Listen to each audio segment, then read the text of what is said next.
नाशिकच्या प्रभाग क्रमांक 9 मध्ये भारतीय जनता पक्षाचे दिनकर पाटील, अमोल पाटील, भारती धिवरे आणि संगीता घोटेकर यांना पक्षाने अधिकृतपणे उमेदवारी जाहीर केल्यानंतर आता पक्षातून इच्छुक उमेदवारांनी निवडणुकीमध्ये अपक्ष उमेदवारी अर्ज जाहीर करणारे सीता सागर वैष्णव यांनी आपले उमेदवारी अर्ज मागे घेतला असून प्रभाग क्रमांक 9 मधील उत्तर भारतीय हिंदी प्रसारणीय सभेच्या वतीने दिनकर पाटील यांना पाठिंबा देण्यात आला आहे। दिनकर पाटील यांच्या सामाजिक कार्याचं कौतुक करत सीता सागर वैष्णव आणि सागर वैष्णव यांनी आपली प्रतिक्रिया यावेळी प्रसार माध्यमांना दिली आहे। मैं सीता सागर वैष्णव बोलती, उम्मीदवार के लिए खड़ी होने वाली थी लेकिन पीछे ले लिए दिनकर अन्ना की वजह से मैं उसके लिए सपोर्ट करना चाहती हूँ। वार्ड 9 नंबर से, प्रभाग क्रमांक 9 से, हाँ उनके प्रचार करने वाले। आगामी स्थानिक स्वराज्य संस्थांच्या निवडणुकीमध्ये तुम्ही आता दिनकर अण्णांच्या पाठीशी आहात, काय सांगणार?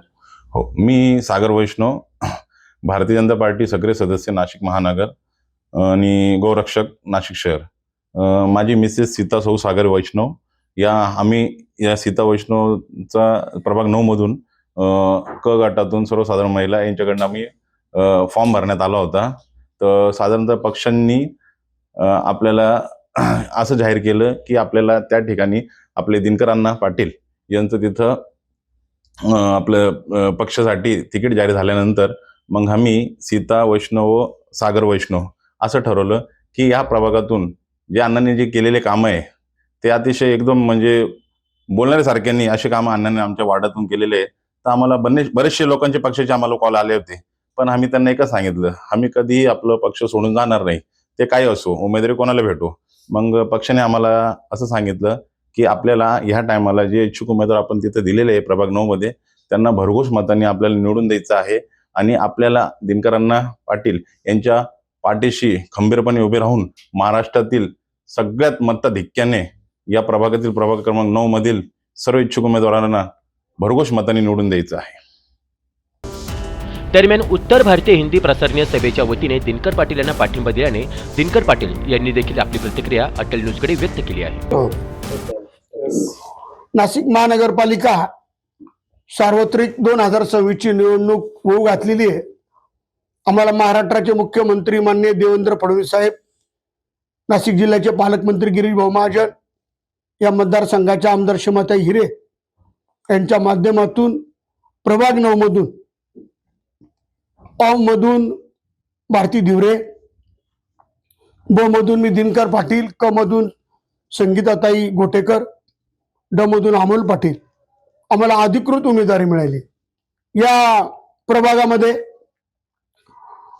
आपल्या सीता सागर वैष्णव यांनी क गटातून उमेदवारी अर्ज भरलेला होता, परंतु सागर हा भारतीय जनता पार्टीचा सक्रिय कार्यकर्ता असल्यामुळे त्याला पक्षाने सांगितलं आणि स्वतः सागर मला बोलला, अण्णा आम्हाला तुमच्या बरोबर काम करायचंय, आणि त्यांनी स्वतःहून सीताताईंचा उमेदवारी अर्ज माघार घेऊन आम्हाला जाहीर पाठिंबा देऊन आज तो 5-6 दिवसापासून दोघे पती पत्नी सक्रिय असे आमच्या बरोबर प्रभागामध्ये प्रचार करतायत आणि मला खरोखर खूप आनंद झाला। हेमलता दिनकर कांडेकर असतील, बजरंग शिंदे, त्यानंतर ज्योतिताई शिंदे, बाळा झारे, तुषार पाटील, अजून प्रकाश साळवे, नितीन कांबळी अशा अनेक उमेदवारांनी जाहीर पाठिंबा देऊन भक्कम असा या ठिकाणी हा पाठिंबा मिळाला आणि प्रचंड मताने विजयी व्हावा असं या सगळ्यांचं मत आहे। आणि खास करून सर्व हिंदी भाषिक मंडळी खूप खुश आहे भारतीय जनता पार्टीची उमेदवारी मिळाल्यावर। ते घराघरात जाऊन प्रचार करतायत। आता हे सर्व बसलेले हे सगळे हिंदी भाषिकांचे प्रमुख पदाधिकारी आहे आणि खूप चांगला प्रतिसाद आहे। खूप चांगल्या प्रकारे लोक स्वतःहून सांगतायत की आम्ही 4ही मतं कमळाला देणार, प्रचंड बहुमताने विजय होणार आहे। आणि मी मतदारांना विनंती करीन, बंधू भगिनींना, आपण प्रभाग 9 मध्ये 4 कमळच्या समोर बटन दाबून विजयी करा। 15 तारखेला आपण मतदानाला निघा। आपलं मतदान खूप महत्त्वाचं आहे. त्यासाठी आपण कुणीही मतदानाच्या बाबत हायगाई करू नये, मतदानाला आपण गेलं पाहिजे अशी मी विनंती करतो. जय श्रीराम. दरम्यान प्रभाग क्रमांक 9 मध्ये भारतीय जनता पक्षाचे अधिकृत उमेदवार दिनकर पाटील आणि त्यांच्या पॅनलची ताकद अधिक वाढली असून आता प्रभाग क्रमांक 9 मध्ये 4ही भाजपची उमेदवारी निवडून येतील असा विश्वास यावेळी व्यक्त केला आहे. तुषार ठेपले, अटल न्यूज, नाशिक.